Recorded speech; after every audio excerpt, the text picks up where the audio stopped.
was a gloomy Tuesday morning as Oliver made his way to Lincoln High School. The dark clouds hung low in the sky, casting a somber atmosphere over the otherwise lively campus. Little did Oliver know that this ordinary day would soon take a chilling turn. As he entered the school building, he noticed an unusual tension in the air. Whispers echoed through the halls, and worried glances were exchanged among students. Oliver's curiosity piqued, but he dismissed it, assuming it was just another piece of teenage drama. The first warning came during second period chemistry. The intercom crackled to life, and Principal Anderson's voice trembled as he announced, "Attention, students and staff. This is not a drill. We are now on lockdown. Please follow all procedures immediately." Panic spread like wildfire. Students exchanged bewildered looks, and teachers hurriedly locked classroom doors. Oliver's heart raced as he followed suit, his mind swirling with questions. Why was the school on lockdown? Was it a threat from the outside, or was there something more sinister happening within? The intercom remained silent for what felt like an eternity. Fear hung in the air as the minutes ticked by. Oliver, sitting in his chemistry class, glanced at his classmates, all equally unsure of what was happening. The only sound was the distant wail of sirens growing louder. Then, a low guttural voice echoed through the intercom, sending shivers down everyone's spine. "You have 1 hour to figure out the answer to a riddle. Fail, and the consequences will be dire." A hush fell over the room as the voice continued. "Riddle me this. What comes once in a minute, twice in a moment, but never in 1,000 years?" Oliver's mind raced to solve the riddle, but the urgency of the situation lingered. The intercom fell silent again, leaving the students and teachers grappling with a sense of dread. As the clock ticked away, the once bustling school now sat in eerie silence. Oliver felt a knot in his stomach, a sinking realization that the answers to this riddle might hold the key to their safety. Frantically, Oliver and his classmates began brainstorming ideas for the riddle. The tension in the room was palpable, and every passing second heightened the fear that loomed over them. The wail of sirens outside grew louder, adding an ominous soundtrack to their desperation. The seconds turned into minutes, and with each passing moment, the urgency intensified. The classroom became a pressure cooker of anxiety, the walls seemingly closing in. Oliver's mind raced through possible answers, but none seemed to fit the cryptic riddle. Desperation reached its peak when a brave student suggested an answer, and the intercom crackled back to life.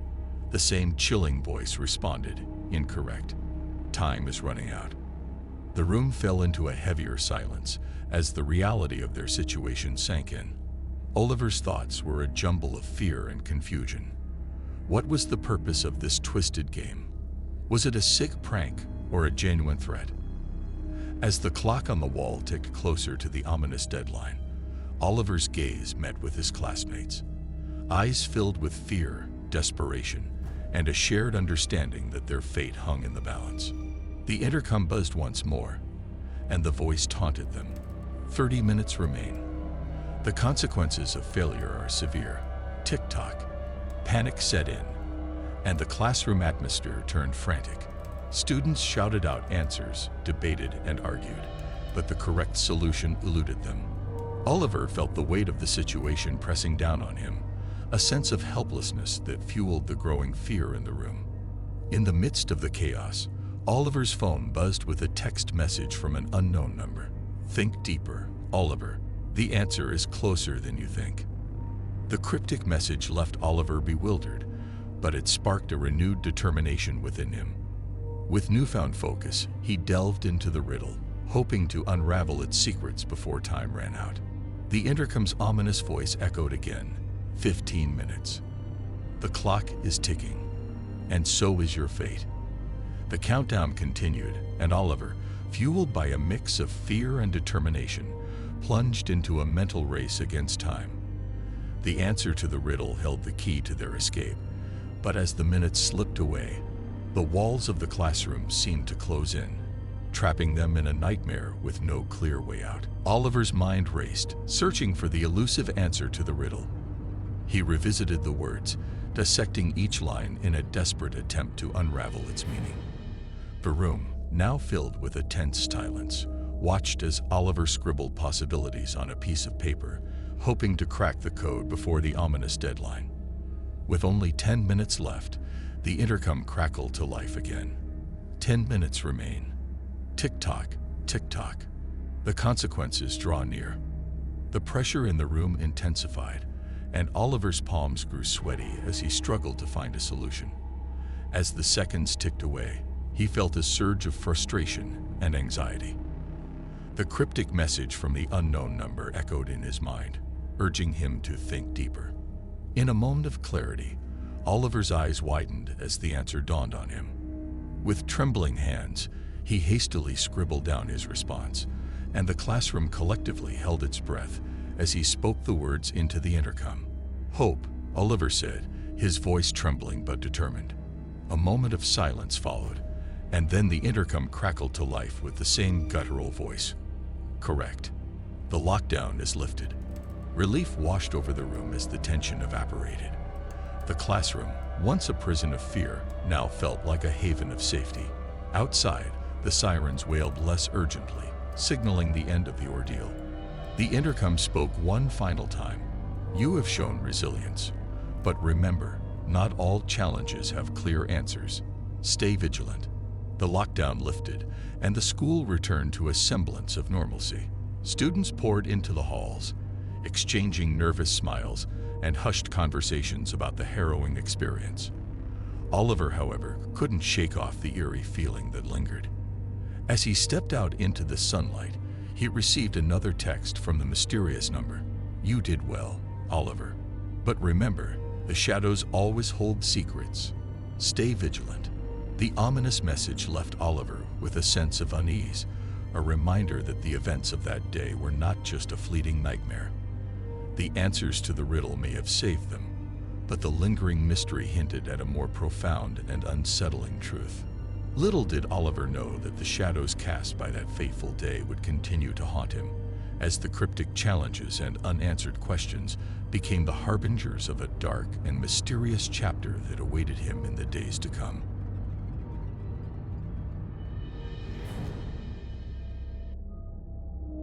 The sun was shining, students chattered in the hallways, and teachers hurriedly prepared for their classes. Little did Chase know that this day would be etched into his memory for the rest of his life. As the morning progressed, an unusual announcement crackled over the intercom, interrupting the routine hum of the school day. The principal's voice was shaky. "Attention, students and staff. This is not a drill. We are initiating a lockdown procedure.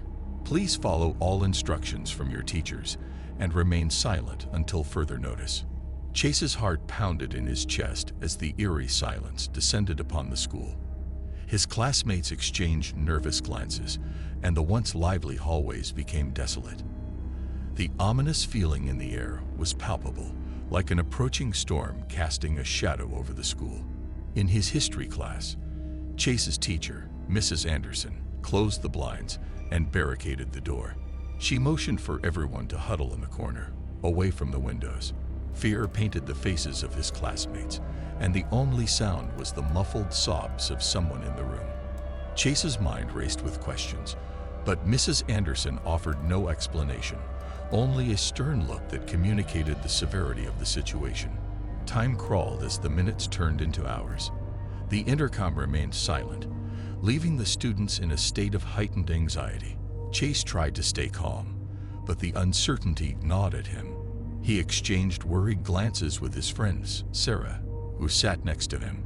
Suddenly, a loud bang echoed through the hallway, causing everyone to jump. The distant sound of footsteps approached, sending shivers down Chase's spine. Mrs. Anderson motioned for everyone to stay quiet, her eyes wide with fear. As the footsteps grew louder, Chase couldn't shake the feeling that something was terribly wrong. The once familiar and safe confines of Brookside High School now felt like a trap, and Chase braced himself for whatever horror awaited them. The minutes dragged on, and the tension inside the classroom reached a breaking point. The distant footsteps faded, leaving an eerie silence in their wake. Mrs. Anderson cautiously approached the door, peering through the blinds as if searching for answers in the emptiness of the hallway. The intercom crackled to life, and the principal's voice returned, this time laced with urgency. "We have received a credible threat to the school. Law enforcement is on the way, and we are doing everything in our power to ensure your safety. Continue to follow lockdown procedures until further notice." Chase's mind raced as he processed the information. A threat? To their school? The once innocuous classrooms now felt like fragile shelters against an unknown danger. The fear among the students escalated, and the air grew heavier with each passing moment. Time blurred as the lockdown persisted. Whispers and speculations circulated among the students, each rumor more unsettling than the last. Chase's mind became a battleground of fear and curiosity. He yearned for information, yet dreaded what he might learn. Suddenly, a series of sharp knocks echoed through the hallways, causing everyone to jump. The classroom door creaked open, revealing a stern-faced police officer. Relief washed over the students as the officer assured them that the immediate danger had passed. However, the mystery of the threat lingered, casting a shadow over the remaining school day. Law enforcement conducted a thorough sweep of the premises, and as the lockdown lifted, the students filed out of their classrooms, their eyes scanning the once familiar surroundings with newfound wariness. Chase felt a mix of emotions: relief, confusion, and lingering unease. In the days that followed, details about the threat emerged. A note containing ominous warnings had been discovered, sparking the lockdown. The culprit remained elusive, and the specter of fear continued to haunt Brookside High School. Chase couldn't shake the sense of vulnerability that clung to the walls, and the once carefree atmosphere had been replaced by a lingering unease. As the school attempted to return to normalcy, Chase couldn't escape the feeling that the threat still loomed in the shadows. The halls whispered with rumors, and the specter of that fateful day left an indelible mark on the students and staff of Brookside High School. The ordinary had been shattered, replaced by an unsettling reality that would forever change their perception of safety and security. Days turned into weeks, and Brookside High School struggled to regain a semblance of normalcy. Security measures were heightened, and the once open doors were now monitored with a newfound vigilance. Chase, like his fellow students, found it challenging to focus on his studies amidst the lingering unease that permeated the hallways. Rumors persisted about the anonymous threat, and whispers of copycat actions fueled a culture of fear. The specter of that fateful lockdown continued to cast a long shadow, affecting the daily lives of students and staff. Chase noticed a change in the atmosphere. The laughter that once echoed in the hallways now carried an undertone of anxiety. The school's counseling services worked tirelessly to provide support for those affected, but the emotional scars ran deep. Chase, too, found himself grappling with the aftermath, haunted by the memory of that day. Nightmares invaded his sleep, and the once familiar school became a labyrinth of hidden threats. One afternoon, as Chase walked down the now eerily quiet hallway, he overheard snippets of conversation. Students spoke in hushed tones about the unrelenting fear that gripped them, and some contemplated transferring to different schools. The trust that once bound the school community together had been fractured, and the sense of security shattered. As the weeks turned into months, law enforcement investigations yielded little progress. The anonymous threat remained at large, leaving a lingering fear that it could strike again. Chase, determined to reclaim a sense of normalcy, joined a group of students advocating for stronger security measures and mental health support within the school. The community slowly rallied together, finding strength in unity. Events and initiatives aimed at fostering resilience and solidarity became a common sight. The once divided student body began to rebuild trust, acknowledging that the path to recovery was a collective effort. Chase, now a reluctant symbol of resilience, found solace in the support of his peers. The haunting memories of the lockdown still echoed, but the unity that emerged from the darkness provided a glimmer of hope. Slowly, the school began to heal, and a new sense of normalcy emerged from the ashes of that fateful day. The threat, though never fully forgotten, became a catalyst for positive change. Security measures were refined, mental health resources expanded, and a renewed emphasis on community support became the cornerstone of Brookside High School. The once shattered trust began to mend, and the students, against all odds, found strength in their shared resilience. As the school year drew to a close, the scars of the lockdown remained, etched into the collective memory of the community. However, the unity forged in adversity served as a testament to the strength of the human spirit. Chase, along with his classmates, walked out of the school doors with a newfound appreciation for resilience, hope, and the unwavering power of unity in the face of darkness.